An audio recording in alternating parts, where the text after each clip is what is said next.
We have kings. We definitely have kings of dancehall, but this is a king. I don't think anybody threatens his throne. Right now, he's online. Shatta Wale, what go on, brother? Good. Everything, Chris. You know, I had to start with the king of a dancehall. Now, how was that bestowed on you, my brother? Well, I think it's a good question, but like you said, to be a king is not just by the title, but it's by where you come from. And I believe where I'm coming from is a land where people don't really support dancehall, but with the way I've been able to hold dancehall, that's why people call me a king. Because apart from me doing like the real kind of dancehall those days, no one ever was doing that in Ghana, and that really gave me that title to get to a level like this. And through that, I had to play a song for that, for people to really understand that I'm really stamping on this name as the dancehall king in the whole of Ghana. So it's been crazy for people calling me king. And now when you Google African dancehall king, the first name that comes is Shatta Wale. It's crazy. It means I'm really holding my turf. You definitely no. You're not holding your turf. You're holding your throne. You're holding your throne, brother. May I tell you? Now, listen. I've had the opportunity of now broadcasting a radio show in Ghana. Something I wish to do. First time I turned up in Ghana was like Africa Cup of Nations, and I could see this mad love for reggae and dancehall.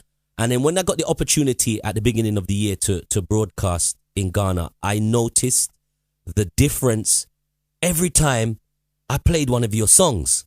Now, it's almost like where we have the fans of the artists, like back in the day, the Beanie Bounty, in recent times, Mavado Cartel.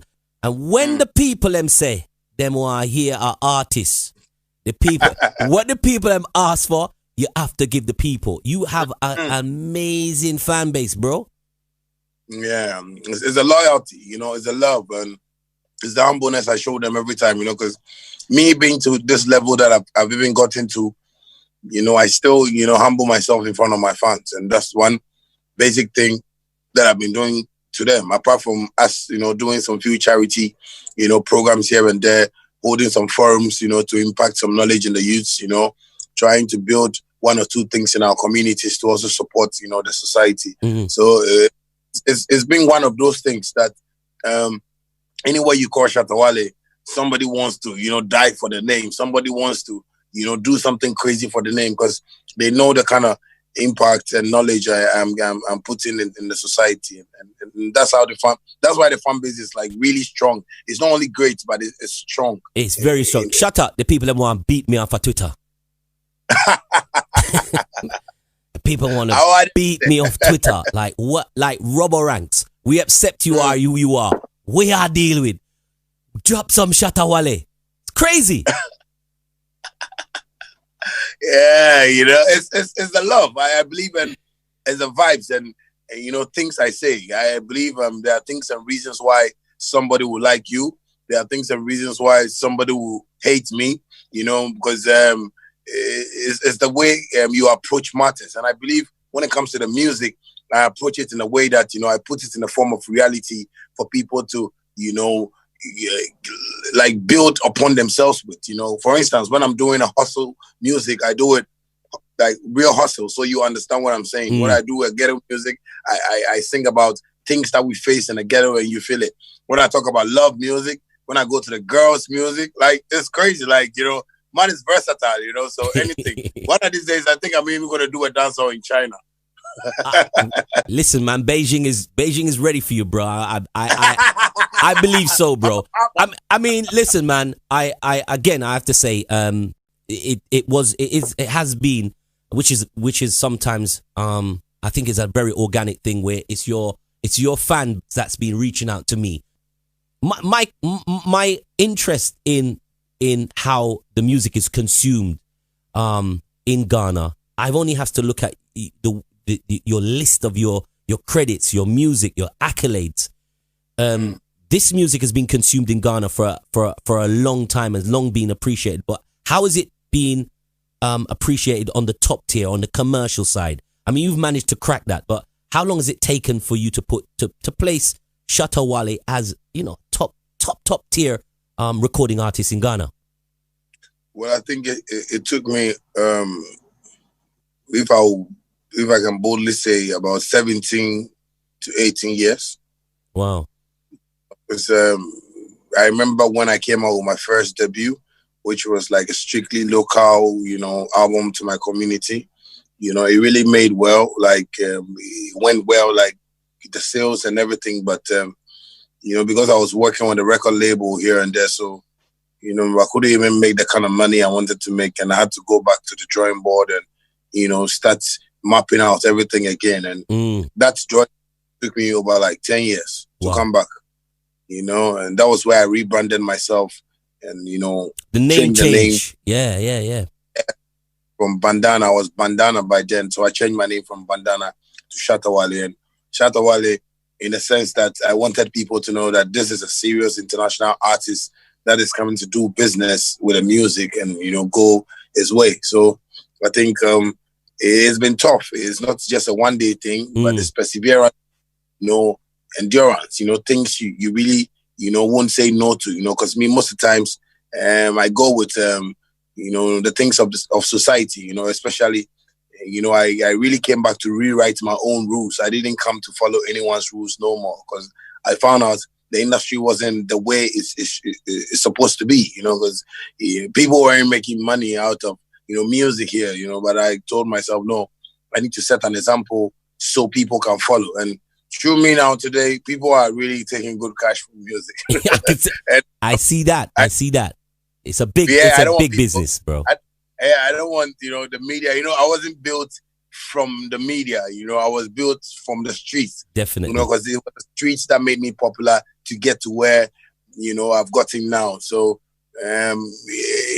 sometimes the media really feels bad about me, but I go like, yo, this is how I came up. So we should just accept it. It's business. So it's been great, but it's been a tough journey though. Well, as I said, I know for me it's quite a thing for me to get an interview with you, because you're not you don't crave, you don't run down that media thing. As long as you're in front of your people, it seems that's where you're comfortable. But what was it the point where obviously the name change come along, and then, you know, 2015, 16, I see your name cropping up on a lot of dancehall productions from Jamaica. What was it at that point where you said, I think I can kick this wall down? Well, you know, I decided to change my name because I had to, you know, really, in a way, you know, put a little bit of debt on the Bandana branch, you know, in terms of, you know, me fighting for my rights, you know, me feeling, you know, about all those vibes Bob Marley has been talking about, equal rights and justice. You know, I felt, you know, there was discrimination when it comes to music in Ghana, you know, so to be frank with you, I was always fighting like people, you know, because I was like feeling the greatness in me, but I wasn't getting the response I needed back, you know, because, for example, if I do a dancehall song, I give it to a radio presenter, they don't play it. And I go like, wow, this is like one of the greatest genre of, you know, music that, you know, one can make money out from. But Ghana here never understood dancehall like that. They saw dancehall like, you know, something for rascals, something for, you know, notorious, you know, gangsters. I remember listening to like Black Rasta on Ghana radio, and I'm like, damn, this man's hard. And Black Rasta, when he was, hey, big up Black Rasta anywhere he is right now. He was kicking it down daytime on Ghana radio, like, and he was saying some things I was saying I don't think I could ever say on radio here. He was beating the walls down. Is that the way you had to take on Ghana? You had to actually kick it down that style? Ghana is a lovely country. Ghana is a sweet country, but if you want to, you know, make it in Ghana, you have to just go hard. You know, that's what I believe, because like the way he's talking about Black Rasta, he went hard on radio. Like, you know, he went like, let me just rewrite my own rules. That was how, you know, Shatta Wale also, you know, started, you know, pushing like hard like that. I was pushing so harder than any other artist in Ghana, because, you know, I wanted people to see that blessing in me. I wanted people to feel it, you know, from within. So it was like a war, you know, but And that was how come I changed my name, because I felt if I want to come back again, I need to come with a new name, try to, sweep a couple of people and, get back into the market. And, lo and behold, when I came back, people really didn't know because they thought it was a new artist that had come. So later when people started getting to know, Shatta Wale is the same as Bandana, everybody started like getting surprised, and here we are, making, God happy. Crazy, man. It's an amazing story, man. It's an amazing story, but coming back and using the word Shatta, that means this man means business. Now, all the accolades that you've picked up in Ghana, all the music accolades, the word dancehall, how many times do they actually quote you as a dancehall artist? Because we have various awards here in the UK where, we over the past 15, 20 years, they used to use the word urban artist. I hate that word with a passion. Like, they like to box people up. And when you say this is what you are, they say, no, you're urban. You're an urban DJ, Robbo Ranx. You understand? And this is, I know, I'm a dancehall DJ. How was that to you when you were picking up a lot of accolades and not being titled dancehall? Well, anywhere I actually went to, I made sure my team, made them aware of who I am, because in Ghana, that's like I am saying, if you don't push them, they're going to decide for you, and me, to be frank, like, I'm an artist where like nobody takes me for granted, because Shatta movement is a big nation, like it's a whole community on its own, and, we have different type of people. It's not only musicians, so I always make sure that, I sit on my throne, like you said, and make sure I put like everything, so anytime, I remember one time we went for a show and the, MC made a mistake and he didn't, give me that title, yeah, he got beat like very well, like. I didn't know you was gonna say that. So Shatta Wale movement deal with him properly. Yeah, but this is what I'm saying. This is what I'm saying to you. I felt that the rata that in the first few weeks of doing radio, I was like, Ranx, steer the car properly, This man, you need to give him the respect. You know what I mean? So yeah, definitely. So all right, let's go fast forward, because as we are now approaching a time where we're hopefully getting out of lockdown. There's going to be a lot more people who are going to be able to, I suppose, virtually access you, because you've been doing that during the lockdown, and it builds more fan bases. And after the lockdown, post lockdown, people are going to want to see this man who performed the big track already with Beyonce. Who is this Jamaican guy? Who is this Jamaican guy? No, seriously, they're gonna, a lot more people are gonna, they've had a chance to see this thing now. You know what I mean? Who is Shatta Wale? Well, it's my work, and it's something I've told myself I want to do like all my life.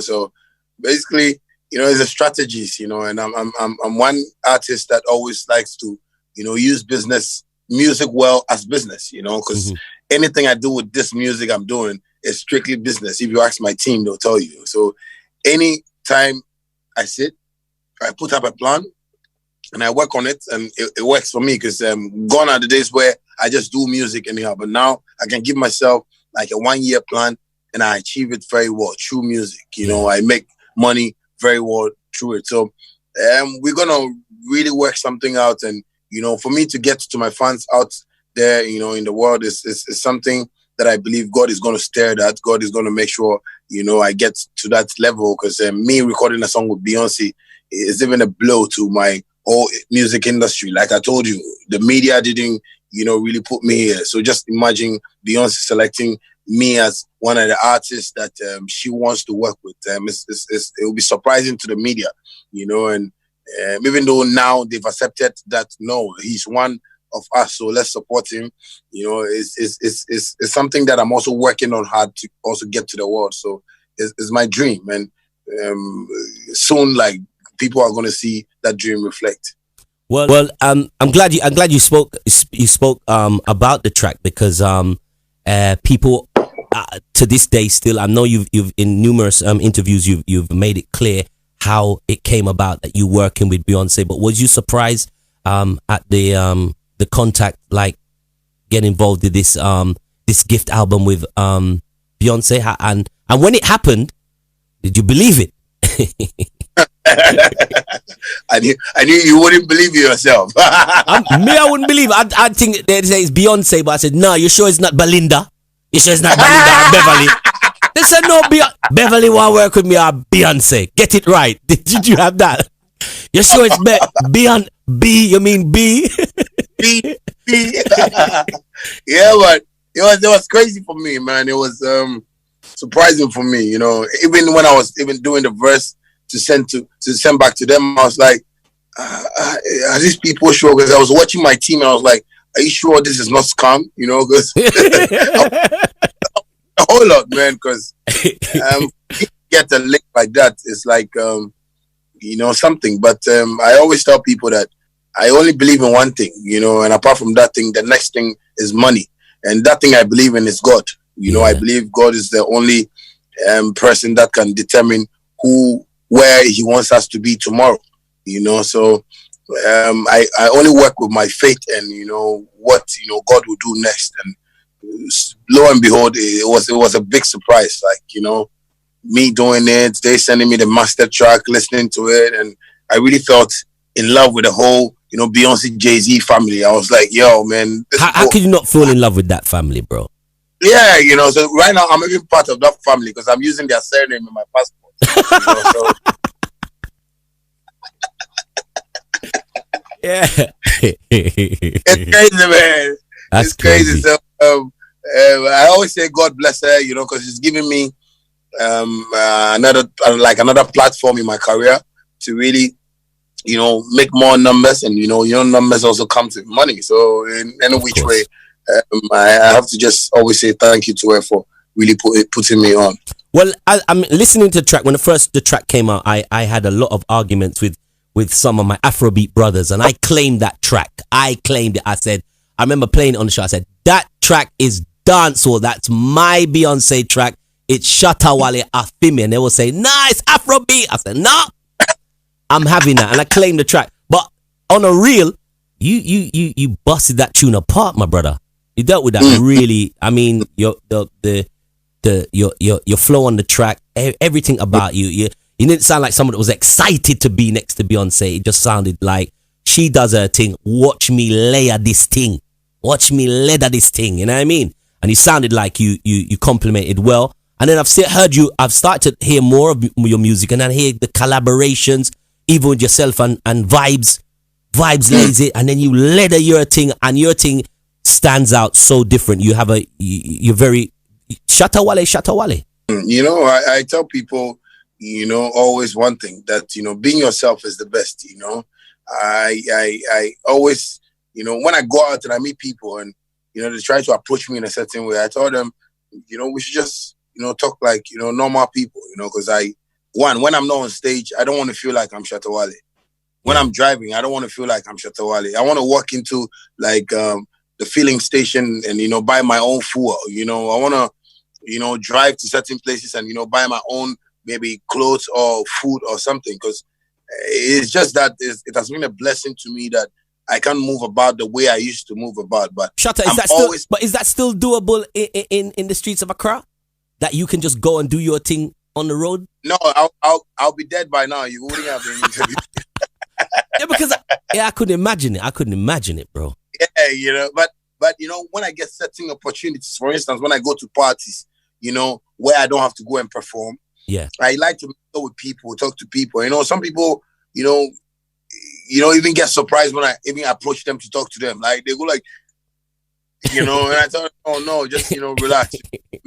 That is me. I want to be myself. Yeah. You know, I tell people, being yourself, you know, gets you to the level you want to get to. Because anytime, you know, there is a problem, because you are yourself, you can address the problem in a way that might be positive for you and might, you know, give you another opportunity in life, you know. So I tell people that I'm the number one artist that feels like, yeah, when I'm with you, we have to talk like brothers, you know, blood brothers, you know. When I'm on stage, that's where you can, you know, look at me and, oh, my brother is doing good. Like, you know, that way I feel good. But don't, you know, give me that approach when we are together like this. Like today now, like me and you are like, you know, brothers, you know, talking like brother to brother. So yes, being yourself is best. Okay. Well, as you say, you put the business in the business, and there's a lot of people that fake this thing as well, bro. There's a lot of people can be accused of. I mean, there's a lot of people accused of doing dancehall and faking it. There's a lot of people that's doing Afro beats and faking it right now and gaining access. But you think that that's going to be short lived, right? You think that kind of success is short lived? You make some money, but then it fizzles out. Yes, because me watching a role model like Vybz Kartel, you know, I feel Kartel has never like faked anything before. You get what I'm saying? I watch Vybz Kartel and I think I see the songs that he even sings comes with reality. You know, I watch his, you know, documentaries and I go like, okay, cool. In life, we all can make mistakes, but watching his, you know, personal life and things that he's done with his career, I never saw fakeness coming out of it. So I tell people, when we all started, everybody was trying to, you know, show something that you have some power. You know, like most artists come up and you see them wearing, you know, all them chains, you go like, what, is this guy rich? But he's not rich. Like we all have you gotta fake some of it to for the come up, you're saying, basically. That's what I'm saying. But when you get to a level, you need to let people know that, yes, like, you know, you've gotten to a point where you need to be real to people. Like now, I can't wear like fake jewelries now. But back in the days, I used to wear them. You know, like I used to wear. I couldn't even afford a rollie, but I can wear a rollie now. You know. Yeah, like, you didn't have a rollie. You had a bowlie. You had a bowlie. Yeah. No, you didn't have no Gucci. You have a Moochie. A Moochie Shatta I work with. Damn, son. You know, it's crazy. You know, I remember one time I saw someone write on Twitter that I only rent cars and put them in my house. I go like, why should I fake it? Like when I fake it, it's like what I'm gonna hurt myself in the near future, and that's how come I keep going. Because, like I said, I've taken music as business, so I make good money to buy good cars for myself. Like through music, I'll be able to, you know, acquire properties. Through music, I'll be able to like open like a couple of businesses. You know, I'm into real estate too as well. You know, so it's about you being you. You know, the fakeness starts when you start with a career, but to a point, you need to let people know that this is you. You want to do business, and you know, God is going to take care of the rest. I hear you, brother. Well, one question I want to ask before I talk about your Jamaican connections, because that's going to be very interesting. Is let me stick with the motherland right now. Rightly so. Africa is getting the right attention now. Long been overdue for the music that's coming out of the continent. There's also comes with that the opportunities for people to how would I say, exploit African music. And I'm hoping that we don't start to, you know, it doesn't start to show, but I see cracks in that where the exploitation of African music is on the rise now from media companies, brands, who both bring money into the industry, but also the exploitation it's becoming more evident. We can actually smell this thing coming. What's your views on that? Well, you know, if I would get you clear to put it in a short form, I would just say that you know, people have really studied on how to, you know, push this whole music business market to a level, you know. So I feel, you know, we working on, you know, ourselves more. And I tell people one thing too: knowing thyself too is one of the, you know, greatest key that, you know, I've always been using in my life, you know. And I tell people that, you know, when we have a vision and we feel we can accomplish that, you know, with the coming together and making sure we want to achieve a particular dream and aim, it's up to us for us to, you know, work on our daily, you know, things to really get us to that point. So making it short, I'll just say, you know, is focusing, you know, for us to get there. Okay. Well, I hope people are are listening and young artists that's coming through, especially artists that look up to you right now, being the king. Here's what the king have to say about that. You understand? Now, Shatta, I know you used to come to the UK or dabble into the UK because of family connections. I've never seen you on the strip. I look out, but me can't see Shatta Wale. Mrs. Stoneboy come check in, but I haven't seen you on the strip. Tell us about your time in London, and are you gonna come hang with us on the strip, bro? Well, I would always love to come. It's just that, I got like a whole lot of businesses like that I'm doing down here, and sometimes to travel is also with time for me, and I always tell my team that I just want to wait, I just want to have, this kind of relationship with you, get to know you guys, better. So when I come, to town, we can just do a whole lot of things because, I'm a party man, when I want to party, I party hard, Yeah. So basically, just expect me, after Corona, I believe you guys are going to have a feel of me, on the strip, and we just get, things going. Well, the people want to see you, Shatta. Me not tell a lot. The people want to see you.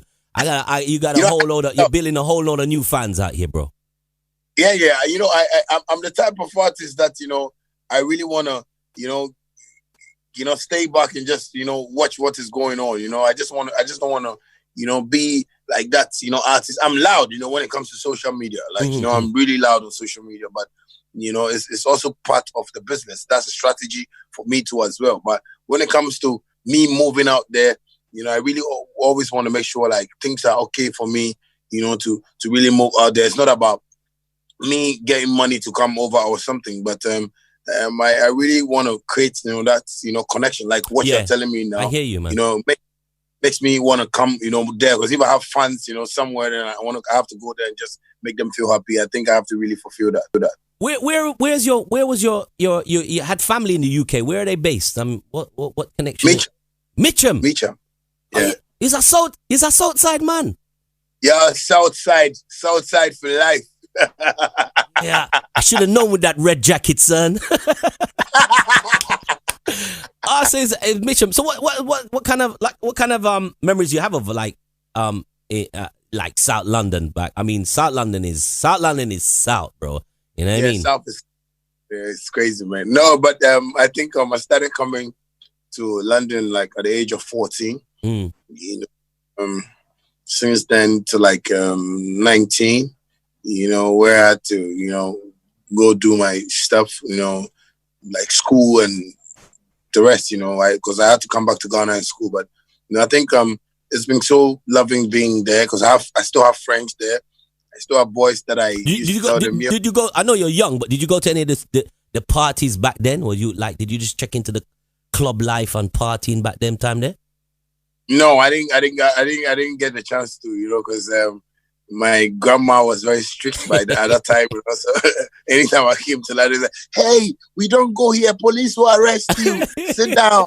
Right. So I was always like, that home time.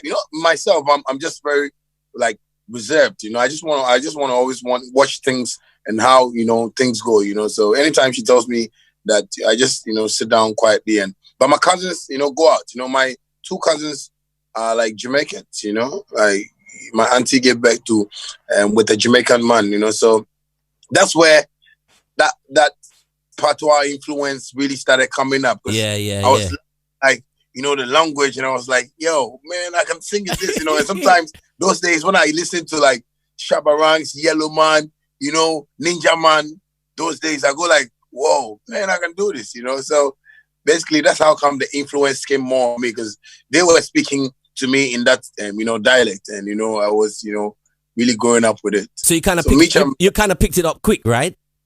Because because I felt it was easy for me, and me, I always feel I'm the last Jamaican left in Ghana. I think the ship come and take me back to my land. Yo, you know what? Judging by your social media, I don't think you're the last Jamaican left in Ghana. I think you've birthed a whole heap of them in Ghana.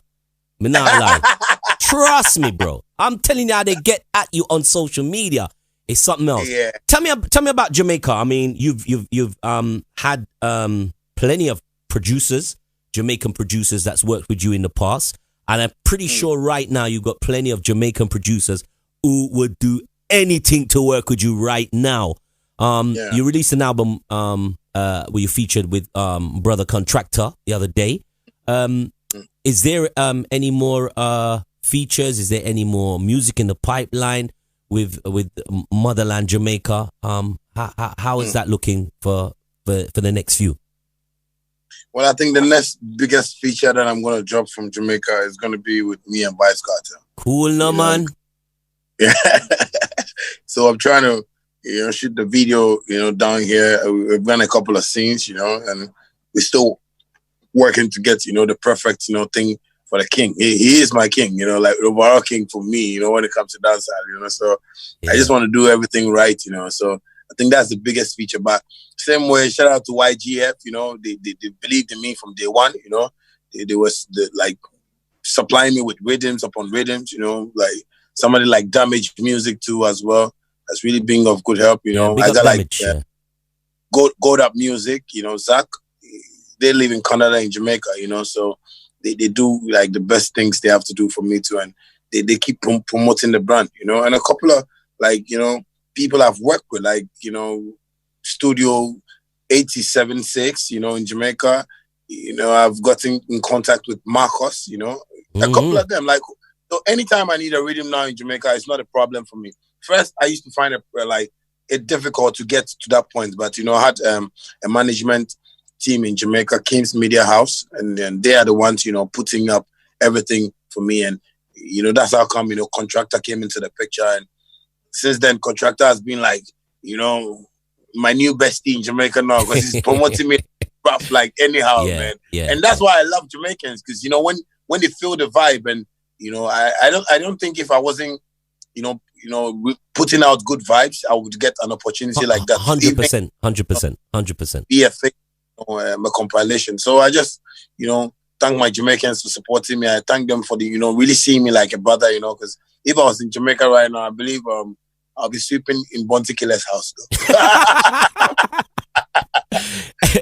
Yo, so sometimes I'm listening to your music and I hear so many different artists in your music. Sometimes I hear this high pitch, and I hear Cartel. Then I hear this, then me hear Shabba, then me hear, and then me hear Bounty. You have a lot of variations with. Anyway, people that listen to your music know exactly what Robbo Ranx is talking about here, man. Sure. So tell me something. Gift of God is going to be released next year. You're planning your latest album. Can you tell us anything? Can you tell me anything exclusive about this new album that you haven't said in any of your very few media house interviews that we can expect with Gift of God? Because I know there's going to be a lot more people beelining this album because you are the king of dancehall in Ghana. Well, I would just say this I've not said anywhere though, and exclusively I just want to say, I have Grumps Morgan on the album, and me and Vibes That's Our song is on the album. And wow. We trying to get in contact with a few American artists, so we're working on that. And apart from that, I can hear a Shatta Wale Tory Lanez. I can hear something like that featuring. Yeah, me and Tory Lanez, it's gonna be crazy. Yeah. But it's all good. We could. What my team in the States are working hard, for me to get, all those things. Because it's an album that I want to showcase to the world. This time, I've told myself I don't want to bring an album out that would only, be of Afro beats and stuff like that. I want to create that market that Shabba Ranx them created. I want to create a market that, Beanie Man, Elephant Man, because their songs, check out someone like Sean Kingston, they got their songs circulating in the American market, just like how any American star would get that opportunity. So those are the kind of songs I'm trying to put up now. Okay. So I'm really doing songs that are appealing to the world market. That is why I have somebody like Grumps Morgan on it, and Vibes That Are, no doubt, so when I get a couple of 2 or 3 people on it, then we celebrate the gift of God. And the gift of God is just, us, because anybody I feature on the album, even though I can't feature everybody, every musician in the world, but I want people in the world to know that this is the gift God gave the world, and we are enjoying them today in terms of we musicians, and I'm part of that gift. All those artists on the album are part of that gift that God gave the world. So it's really going to be an interesting album, and I can't wait to just complete it. I hope so. So hang on, the album's not completed as yet. No, it's not completed as yet. All right, so I'm going to hurt your head. People, Shatta Wale album's not completed yet. Please. Don't go look for him. Don't go look for him. Go look for Shatta. Listen, I must say, Miss Money is like high up on rotation right now. Big song. Listen, just keep doing what you're doing, man. I just want to know that once in a while I can come and check in and see how this throne kind of looks out there in Ghana. Cause he's the king of the dancehall. Ever ready, Anytime you want to come to Ghana, just let me know, man. Most definitely. I mean, it's been a long time coming. As I said, I can hold my hands up, Shatta. I wouldn't lie to you that there's been tunes that I've had from you, and I've seen you on jugglings, and I've skipped. I'm like, I don't know Shatta Wale. I tell you straight, I don't lie. I skipped, and then I listen back and I go, okay, he's not too bad. And then when the music, listen, sometimes you have to tell, you have to tell it straight as it is. Then the music goes on and on and on, and then the fans demand. And honestly, I'll be honest with you. When your fans demanded that I take more attention, I took attention, and here we are today. That's a professional work, That's how professionals work, And I'm happy. Like, most presenters don't speak like this, and that's where I'll come back and talk about you being yourself, And this makes me like love you more, because I believe it takes time to get to know a person, and it takes time, for a tree to even grow. So if you understand that about life, you really go far, and that's how come I like to also stay back and put the songs out there and just watch the results. And I believe the feedback is gonna be great. People should just give Shatta Wale's brand maybe 2-3 years time, and I think God is gonna do His miracles out, and they're gonna see me and you chilling together too as well. No doubt, man. Listen, Shatta, thank you very much for taking time out. RobboRanx.com, the great Shatta Wale. Thank you too. God bless you. Respect. Pa pa pa pa pa pa pa.